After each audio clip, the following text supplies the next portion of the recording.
It is also an opportunity to go back in time by visiting the well-conserved ruins of Pilcocaina. The Posada del Inca Inn rises up majestically amidst pastoral landscapes. With excellent service, the hospitable manor house, fed by solar power, offers anyone who visits 20 well-equipped, comfortable rooms with electric blankets. Once again at the waters of the sacred lake, it's time to honor an ancestral custom. Bless its visitors with the water from the sacred fountain of the Incas.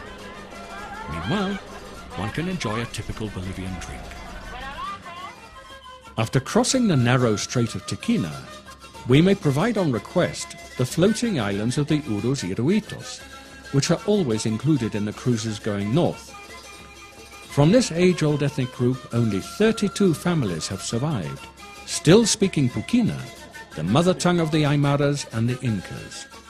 Some of these families have returned to their natural habitat, building their Totora islands and huts, rocked by the waters of the lake, as we are welcomed by the smiles of the children.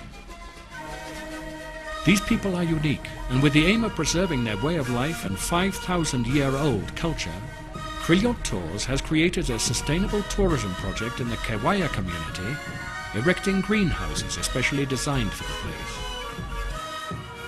The non-transgenic products cultivated by this race are used in the varied menu offered by our tour hotels.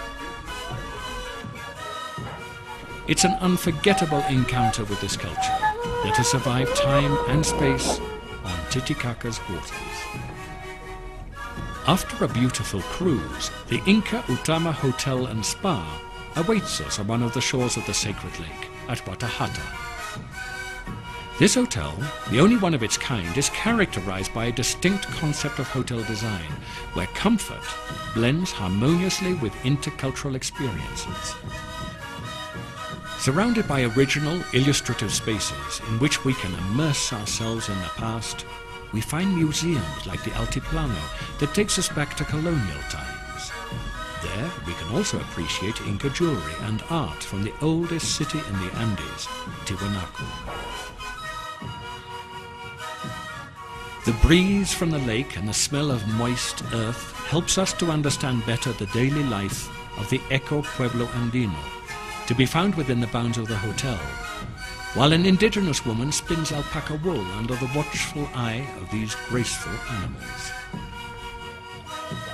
Enjoy the varied facets of the artisan's everyday life, crafting ceramics, masks, sandals, and the famous cholita hats worn by the Aymara women. The Puya Raimondi cactus reaches a height of over 20 meters and flowers only once every 120 years, is part of this hotel complex, which also includes a children's playground with ancestral Andean toys.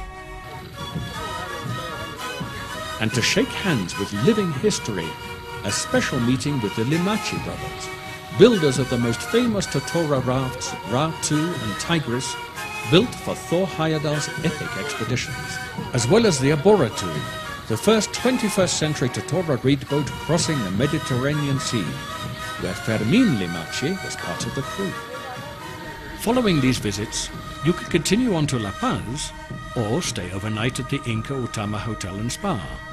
In that event, as the sun goes down, we enter into a magical ambience where, by the heat of the fire, a wise Kayawaya, a healer that relieves the pains of body and soul, will look into the future using sacred coca leaves. By candlelight, it is time to join a romantic dinner in the Sumac Untabi restaurant, where one can enjoy our national and international cuisine to the sounds and dances of Bolivian folk music. A little later, a fascinating encounter with the universe at the Alakpacha Native Observatory and our modern telescope, a communion with the ancestral wisdom of the infinite cosmos. The Muzinha Bar, or the Choza Nautica, are the golden jewels to complete a day on Lake Titicaca.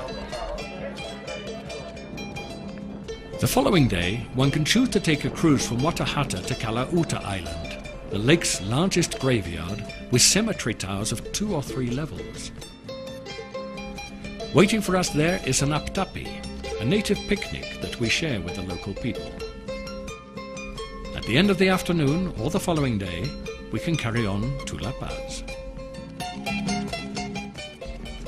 Before arriving in La Paz, we discover Tiwanaku, a citadel of colossal structures and cradle of American civilizations 1500 years before Christ, an almost perfect model of social, political and economic organization. One of its majestic masterpieces is the Kalyasasaya Temple, inside of which one can find important exhibits of sculpture like the Sun Gate, a real astronomical calendar. The Lithic Museum, whose sentinel is the imposing monolith Bennett, is without doubt one of the examples of this glorious past. From La Paz, one can travel to Los Yungas, a journey from the high snow peaks of the Andes to the Amazonian forest in just 1 hour. One can pass through a variety of scenery and climates, as if undertaking a journey between Norwegian fjords and tropical Africa. Experience spectacular landscapes such as waterfalls and extensive coffee, coca and banana plantations. Or the mischievous gaze of the Yungueños, some of them a mix of Aymara and Afro-Bolivian. Bolivia's diversity and treasures extend much further than the horizon, opening up a variety of possibilities which will respond to the most varied objectives. Different travel options, by air or by land, together with an infrastructure that awaits you at any moment. Visit Bolivia. For you it will mean an accumulation of unforgettable experiences and memories. A short flight from La Paz will transport you to the colonial ambience of Sucre, Bolivia's romantic constitutional capital, where time seems to have stood still since the 17th century. Sucre is one of the cities with the best conserved architecture in America, with cobbled streets, fountains carved in granite, ancient churches, houses roofed with baked clay tiles and white walls sprinkled with chalk, characteristics of the colonial design. Sucre holds the flavor of history and liberty, the presence of art and culture. It is no accident that UNESCO has declared Sucre Heritage of Mankind, jealously guarding a glorious past. About 1.5 hours from Sucre, one can visit the amazing Sunday fair at Tarabuco, where some locals still use a barter system in place of money. The Tarabuqueños wear leather hats, shaped exactly like the helmets worn by the Spanish conquerors. The symbols used in their fabulous weavings recount their history and their traditions. Some kilometers from Sucre lies Potosí, a city that in the middle of the 17th century grew to be the second largest city in the American continent, and the main source of silver and mineral resources for Spain and Europe. Today, the Cerro Rico mine still produces the precious metal, as well as the lasting traditions such as those in the mine galleries where the Tío still lives, great master of the underground, still revered by the miners. The Casa de la Moneda, built in 1773, is perfectly preserved, and it was here that the silver coins were minted for the kings of Spain. This still living history resulted in the United Nations proclaiming the city of Potosí as a cultural heritage of mankind. From Potosí, one can visit the Salar de Uyuni, a white plain stretching as far as one can see, which possesses the world's greatest concentration of salt, a landscape of singular and strange beauty, where the silence makes the heart beat faster. Cover fascinating places such as the Isla Pescado, and the gigantic cacti that grow out of the salt lakes, the flamingos, the colored lakes, and the surreal crystallized pentagons are a true feast for our eyes. The Uyuni salt flats are without any doubt a destination that must be visited at least once in your lifetime. Crillon Tours, as part of our own operation, takes you to the fabulous Salar de Uyuni with extensions to the Atacama Desert in the north of Chile, passing by awe-inspiring volcanoes, the Laguna Verde, and especially the Laguna Roja, natural habitat for thousands of beautiful flamingos. The other face of Bolivia the so-called green destination, whether from La Paz or Sucre, you can fly to tropical Santa Cruz. Founded in 1561, it has preserved its former charm side by side with vigorous modern areas. Santa Cruz is the door to the mysterious ruins of Samaipata, a rocky tower with enormous figures carved into it, rising out of the wild vegetation. These ruins have inspired the science fiction books of Eric van Deniken.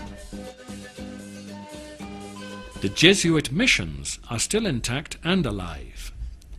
At the end of the 17th century, Spain allotted a large amount of land to the Jesuit order, on which several missions were established with the aim of converting the forest-dwelling Guarani tribe to Christianity.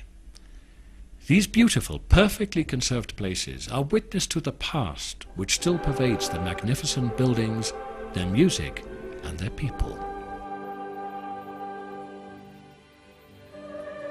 Frankly, Bolivia is privileged, as it now possesses 17 national parks and 29 protected areas, offering an enormous variety from the majestic Andean mountains to the exuberant Amazon. In the Madidi National Park, the International Ecological Society constructed a native village run by a well-trained local community, thereby ensuring every facility for the tourists. The volcanoes and the Noel Kempff Mercado National Park also offer hostelries and, of course, fabulous experiences within the wild setting of virgin nature. The Altiplano also is host to a number of national parks, in which one can observe the fantastic Andean flora and fauna.